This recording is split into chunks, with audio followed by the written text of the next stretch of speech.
The D&D multiverse is vast, which is probably why there are so many neat and interesting ways to travel in the D&D rule set. My name is Red No Blue, and I'm here because I was issued a challenge by my best friend and keeper of the Mortifera, AJ Gluestick. I want you to tell me all the ways I can get from point A to point B in Dungeons & Dragons. At first I figured, yeah, cool, that'd be a fun video, and I flipped through the Player's Handbook, DMG and Monster Manual, and core books alone. There's enough content for several videos, and I've already wasted a whole minute just saying that there's a lot of ground to cover, so let's begin.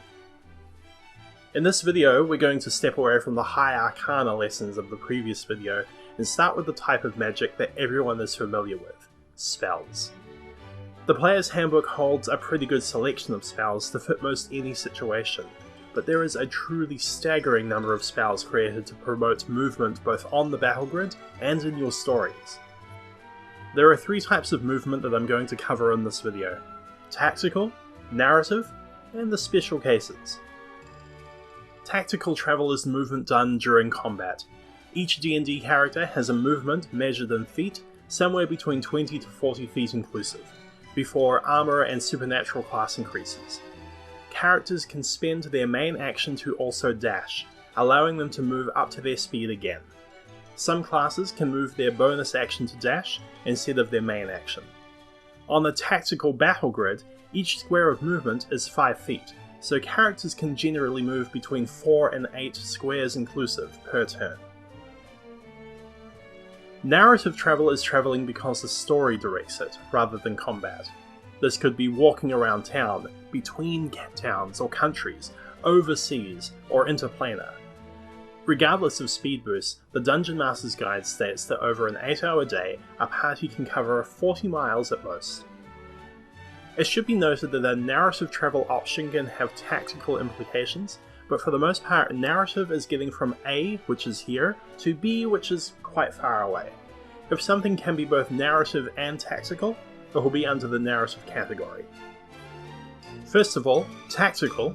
These are powers that affect a specific type of movement or condition in combat, so I'll be describing them one at a time. Expeditious Retreat. This allows you to use dash as a bonus action instead of a main action. If you don't use the bonus action to dash, the spell duration still counts down. Featherfall. If you're falling, this will slow your fall speed to a safe 60 feet per round. This cannot be used preemptively, but it takes only a reaction to cast. Jump. Your jump distance is tripled. It still relies on your athletics check and is limited to your overall speed per round. Tensor's Disc. An ally can stand on this and will be moved when you move. Couple this with Expeditious Retreat to really dominate the battlefield. Alter Self. One of the 3 alter options available with the spell provides a swim speed equal to your tactical movement speed. Levitate. Allows you to rise up or down 20 feet into the air. The spell states that you can only move horizontally by pushing or pulling yourself, so does this mean you're essentially immovable by anything else? Misty Step. The first teleportation spell. This allows you to appear up to 30 feet away. Line of sight applies, so no teleporting around corners or into new rooms unless you're utilizing mirrors or taking advantage of keyholes. Meld into Stone. You can step into a tactical square of stone that you can touch, including the floor. Even though you can't move further and can only leave the same way you entered, this is still technically 5 feet of travel. Water Walk. Walk on water as though it were solid ground. If someone were underwater and in difficulty, the spell can also lift them up to 60 feet per round towards the surface. I think it's especially cruel if you cast this while they're in an underwater cave or the like. Gaseous Vault. Your only mode of travel becomes a 10-foot fly speed per round, but you can also move through narrow gaps and cracks. Haste.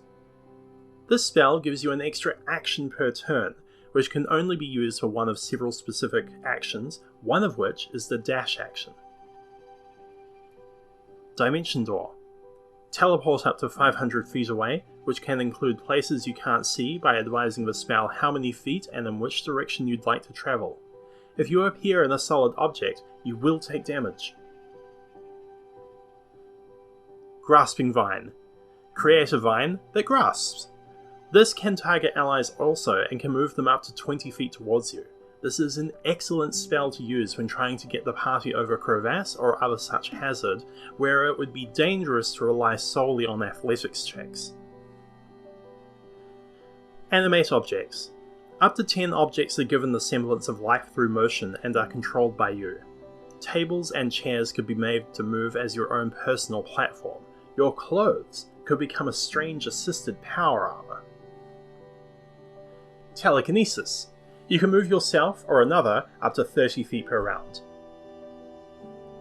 Arcane Gate. Create 2 gates with up to 500 feet of distance between them.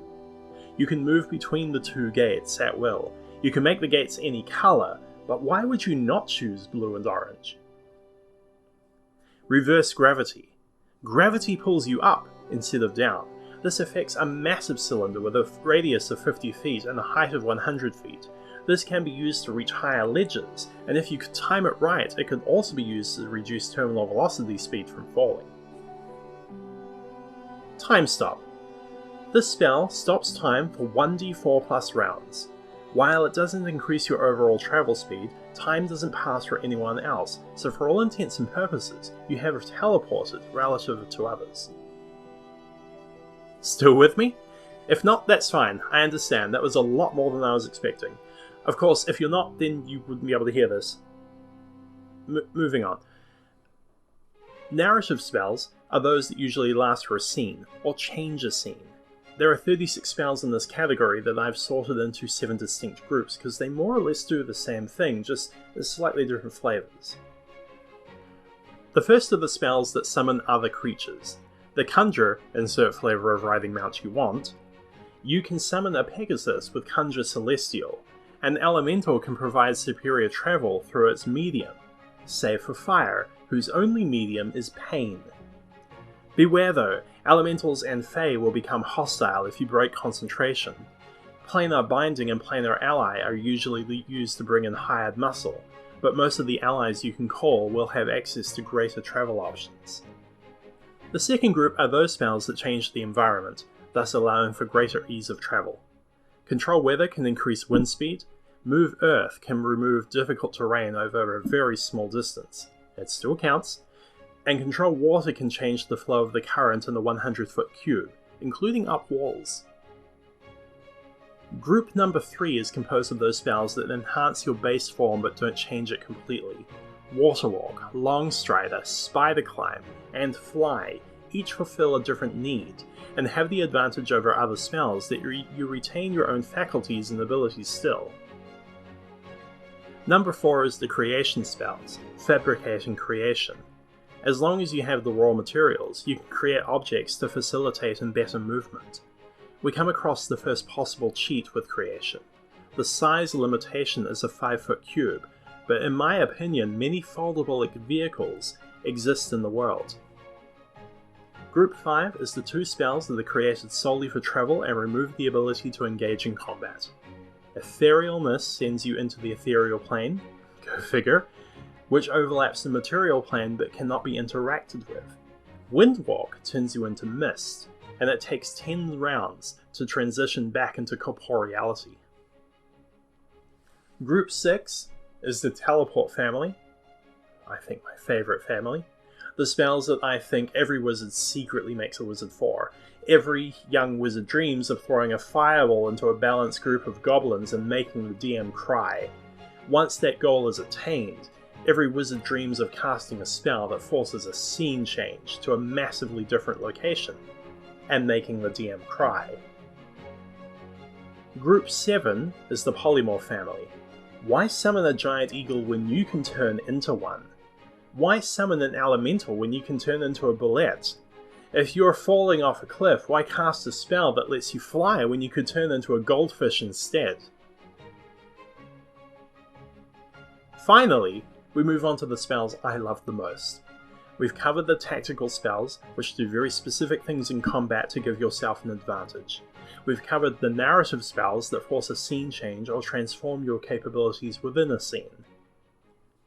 Cheating travel is the use of spells to provide travel options that probably aren't what the spell creators had in mind. Some of these require a bit of rules bending, and I definitely wouldn't encourage you to try to argue to your DM that these would work, even though the results could be incredible. There are the spells that are only a little bit cheating. Anti-Magic Field lets a player suddenly fall faster towards the ground. Gust of Wind pushes targets back in a straight line 15 feet, which means that people could use this instead of relying on athletics checks to leap over a chasm. Rope Trip leads to an extra dimensional space up to 60 foot up, but you can climb up the rope and not enter, so you can climb to the 40-foot cliff face. Then there are the spells that speak to a universal truth. Your best friend is always willing to give you a piggyback ride. The Charm spell to make anyone you meet your own personal mount. The Friend spell makes piggyback requests sound much more convincing. And Gash is especially awful, because if the target doesn't give you piggyback rides, they risk taking damage that could kill them. Somewhat less awful is creating a zombie or vampire also to carry you around, so I'm adding to the piggyback ride list Animate Dead and Create Undead. Then there are the spells that you should only do when you're desperate, the damaging spells. Thunderous Smite and Thunderwave push your allies up to 10 feet away from the spell's source, at the slight cost of a lot of damage. And that's nothing to the prismatic spells. Players, even when you're desperate, don't target your allies with a spell that has an approximately 18% chance of being a travel spell and an 82% chance to be a hurty spell. Unless you're chaotic neutral, in which case this is the only way you can travel anywhere. Finally, there are the extra special cases. Expect arguments, but I think that personally they're both totally legit and useless in any but the most specific situations. If you cast Reduce on yourself, an Unseen Servant can carry you. An Unseen Servant has a carrying capacity of 30 feet, and Reduce makes you weigh 1/8 as much. You are able to then move a tactical movement by piggyback up to 1 minute. Banishment and Banishing Smite send you to another plane and you become incapacitated. If you're human, you go to a demiplane, but if you're a demon, you can then telepathically request a plane shift from another nearby demon to any specific point on the material plane. It's the most convenient way to travel. Simulacrum creates a second you. If that you casts Tensor's floating disc, then you can step on the disc and be carted around by other you. Brilliant and cost effective. Finally, the most cheaty spell of them all, Wish. Able to duplicate any other spell of 8th level or lower, you can also create more powerful effects, such as permanently enhancing yourself with a travel ability, or granting you a permanent and powerful mount. Just think, the added ease of being able to go down to the shops and back faster than normal, all at the very low risk of never being able to cast that spell again. And there you have it, the 84 spells that exist in D&D Core to aid you in moving from A to B. So that was fun from a rules point of view, but it was a bit lacking on the nebulous ancient research side of things. Coming up next, I want to talk about the more esoteric ways to travel, including portals, gates, ritual travel, and maybe even the mysterious city of Sigil.